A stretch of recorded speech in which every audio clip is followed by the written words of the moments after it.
The FDA seized $4 million worth of uncertified machines in Florida. Devices worth hundreds of thousands of dollars were suddenly worthless. The FDA even set up a special snitch line to coax doctors into reporting medical complications from uncertified lasers. In the recent condemnation of the imported and the custom-made machines, the FDA has said that the OmniCard is essentially, as I read this, medically, safety-wise required. And that's really going the full 9 yards for the price-fixing arrangement. The fact is, when Dr. Ellis performs an operation, Vizex and Summit don't realize any profits. Mark Logan admitted that the saturation point for the U.S. market is 500 lasers, perhaps $1 billion. But the pill point royalty profits are at least 10 times that. But Logan claims his main concern is preventing an accident that will lessen public acceptance of eye surgery. And suddenly, we get a documentary that says this is, or a new, worse yet, an investigative piece, but nightly news, 15 seconds or less, this terrible incident without saying, whoa, this is a laser that was not approved. We get tarred with the same brush. Let's look at a certified machine that the FDA says is totally safe. Dr. George Simon of Omaha, Nebraska tells us of a recent incident with his Summit machine while a patient was in the middle of surgery.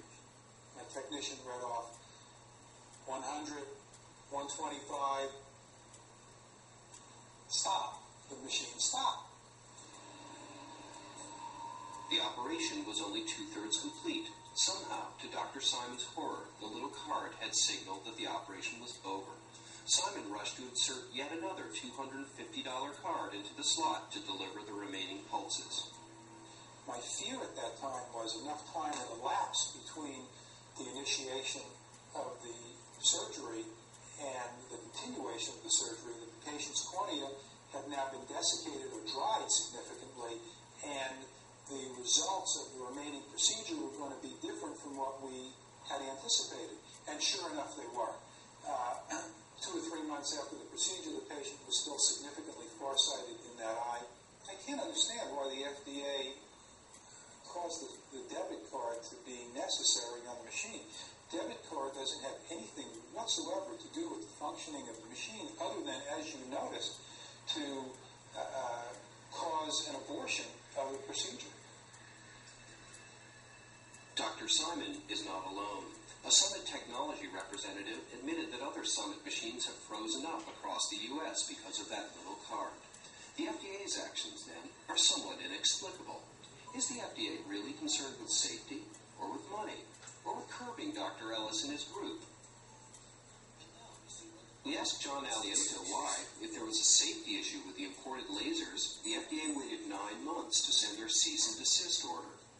Why did the FDA release this letter only recently? I think that the heat was off. But who is the heat on?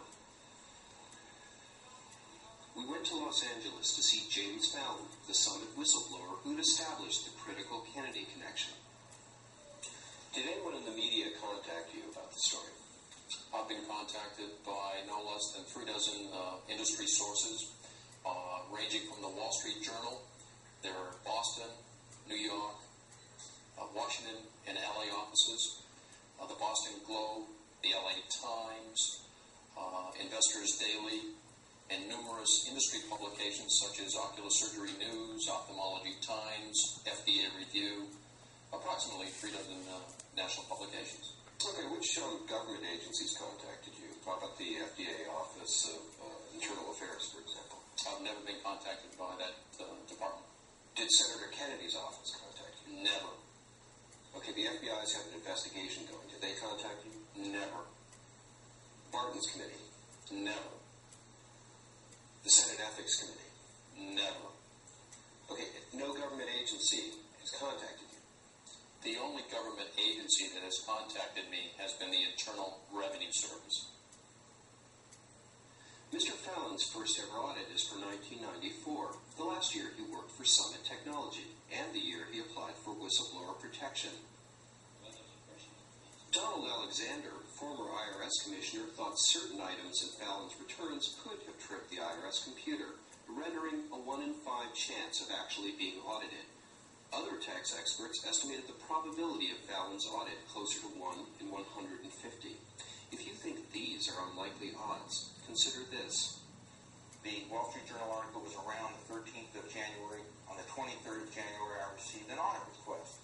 And it was a very broad audit request. They wanted all my papers, all my documents, all my, the type of an audit request I haven't had before.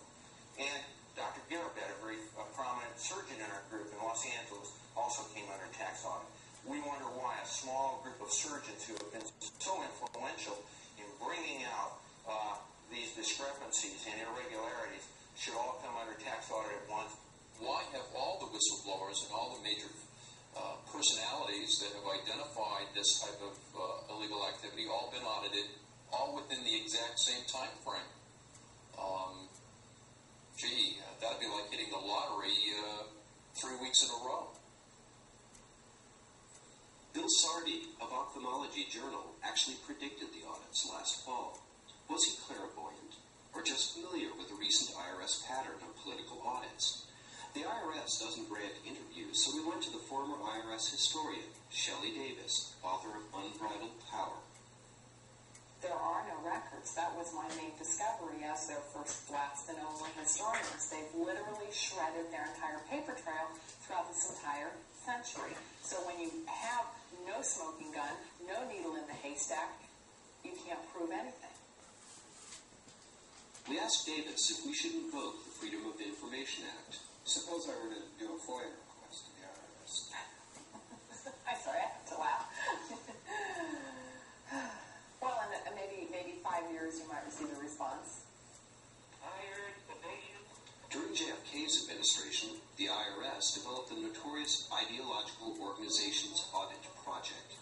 Auditing has long been in the Kennedy family's playbook. But a well-placed source on Capitol Hill felt that this was too risky for a senator like Ted Kennedy, and the FDA had more to lose. Or did an agent simply pick the names out of the newspapers?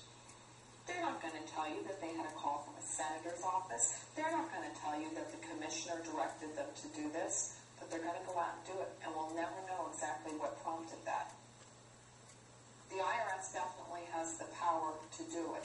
So if another federal agency, in this case the FDA, was savvy enough to figure out that pulling in the IRS to go after their whistleblowers was a good way to do it, there's absolutely nothing in place to stop it from happening. And that's the most important point, is there's nothing in place to stop the IRS from targeting individuals for audit for political reasons, for personal reasons, for reasons that have nothing to do with their tax returns.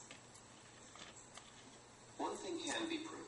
There was no legitimate investigation of the FDA by any government agency. The Senate Ethics Committee spoke to David Muller, who denied giving a bribe, and to Kennedy's office, who denied taking it. And, in the absence of any evidence to the contrary, closed the investigation. Congressman Barton and his committee chose to defer to the FBI's investigation, at a time of increasing concern over the FBI becoming politicized. As for the FBI probe, well, the FBI still hasn't closed their investigation, but apparently has spoken to only one actual witness. Did he contact you? I contacted the agent. The FBI agent listened patiently to FDA whistleblower Mark Stern and took names. 2 months ago, he told Mark Stern not to call him again. The agent never called Mark Logan or James Fallon. Is there a deliberate attempt not to investigate? Do you think there are people out there who might talk? If they were called to testify and given immunity, I think everything I've said would be supported and validated in greater detail. Are you comfortable talking about this? Some of it. I just think that there are some very powerful forces at work here that might infringe on my personal life, and I don't want that.